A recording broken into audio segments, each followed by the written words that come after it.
Salam sejahtera. Pemerintah menyatakan menaikkan perkahwinan kepada taraf yang sama seperti hak-hak asas perlembagaan negara adalah tidak wajar. Hak-hak asas perlembagaan itu perlu diperuntukkan bagi fungsi seperti kedaulatan negara dan pemerintahan. Pemerintah juga menekankan ia tidak akan menggunakan kuasa majoriti luar biasa dalam parlimen untuk mengikat tangan generasi masa depan. Dengan itu, pemerintah-pemerintah masa depan boleh meminda takrifan perkahwinan jika mereka ada majoriti muda dan mahu berbuat demikian. Menteri Pembangunan Sosial dan Keluarga Mas Agus Zulkifli berucap demikian semasa membentangkan bacaan kedua pindaan perlembagaan berhubung melindungi takrifan keluarga dalam konteks pindaan Seksyen 377A. Pada akhirnya, Whether marriage in Singapore will remain as a union between a man and a woman depends on the consensus in society, shaped by the values we all hold. So long as society strongly supports the current definition of marriage, no government will change the definition. If society's support erodes, no amount of legislation or constitutional arrangement will prevent change. The transmission of social values to the next generation is something Singaporeans practice within their own families and with their loved ones. pindaan kepada Artikel 156 Perlembagaan Negara yang disarankan pemerintah itu memberi Parlimen kuasa untuk mentarif perkahwinan. Ini bagi memastikan dasar-dasar berdasarkan takrifan ini seperti pendidikan dan perumahan awam tidak boleh dicabar di mahkamah atas alasan melanggar asas kebebasan perlembagaan.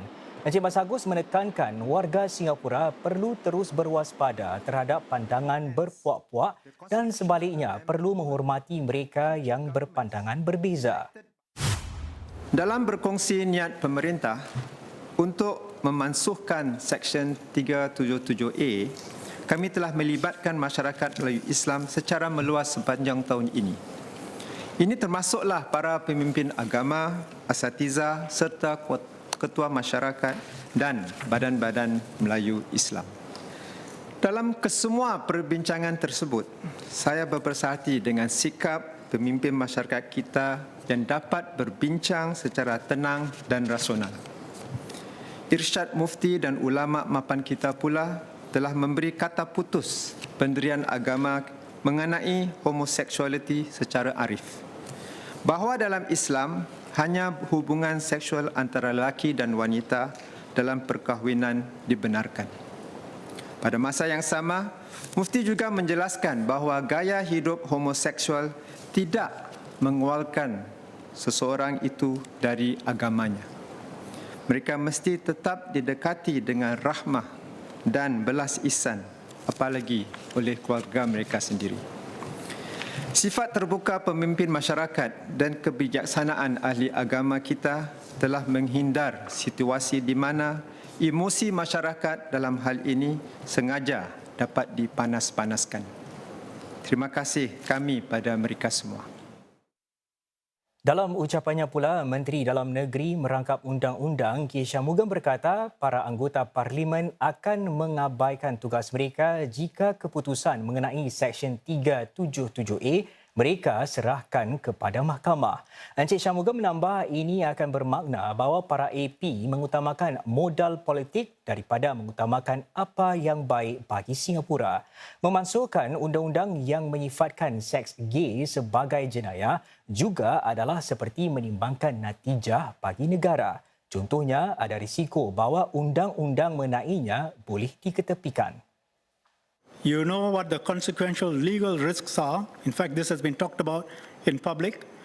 What the consequential legal risks are to the heterosexual family, housing, education, other policies, that they could all be at risk. Knowing all these risks and refusing to take a position or be clear in how we will deal with it is avoiding our responsibilities as MPs. Basically passing it on to the courts. It is easier politically, but it is also worse for Singapore and Singaporeans. Encik Shanmugam juga memberi amaran bahawa tindakan guaman boleh mengubah norma masyarakat dengan sangat cepat jika pemerintah dan parlimen berpeluk tubuh dan tidak melakukan apa-apa. Parlimen, kata beliau, tempat lebih sesuai untuk menghuraikan isu-isu masyarakat yang rumit. Ini membenarkan konsultasi, perbincangan, perdebatan dan huraian terbuka. The court processes are adversarial by nature. Their decisions are binary, zero sum. You either win or you lose. There is no middle ground, no balancing of competing interests. The courts cannot consider competing social norms and social consequences of their decisions. Beberapa AP Melayu turut bangkit untuk membahaskan isu-isu tersebut termasuk Datuk Bandar CDC Tenggara Fahmi Aliman dan Peguam Zulkarnain Abdul Rahim. Ini pandangan mereka. Walaupun masyarakat Singapura kita kekal konservatif dalam hal perkahwinan dan keluarga, kebanyakan daripada kita tidak mahu seseorang itu dihukum penjara hanya atas sebab kelakuannya di bawah seksyen tersebut. Walaupun kita tetap berbeza antara agama, bangsa, nilai atau cara hidup, kita sesama manusia dan setiap antara kita ada hak yang sama untuk dilindungi di bawah naungan undang-undang yang adil dan saksama untuk semua warga negara. Pemindaan pada perlembagaan yang diajukan hari ini adalah penting kerana ia bertujuan untuk melindungi undang-undang dan dasar-dasar pemerintah yang berlandaskan definisi keluarga dan perkahwinan antara lelaki dan perempuan. Pada masa yang sama, terdapat keperluan mendesak untuk mewujudkan ruang selamat bagi keluarga membincangkan perkara berkaitan seksualiti secara terbuka.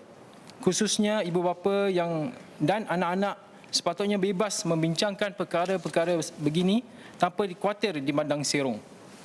Ibu bapa yang tidak setuju dengan pandangan komuniti gay dan homoseksual tentu tentang seksualiti tidak patut diaibkan di mata umum. Mereka patut bebas menyuarakan pegangan sendiri kepada anak-anak mereka didasari oleh ajaran agama dan pandangan dunia mereka. Ibu bapa patut diberikan ruang untuk melindungi anak-anak mereka daripada sebarang kandungan yang mereka anggap tidak wajar, termasuk yang berkaitan dengan komuniti gay dan homoseksual. Ketua Pembangkang Pritam Singh mengangkat whip parti bagi perbahasan 377A.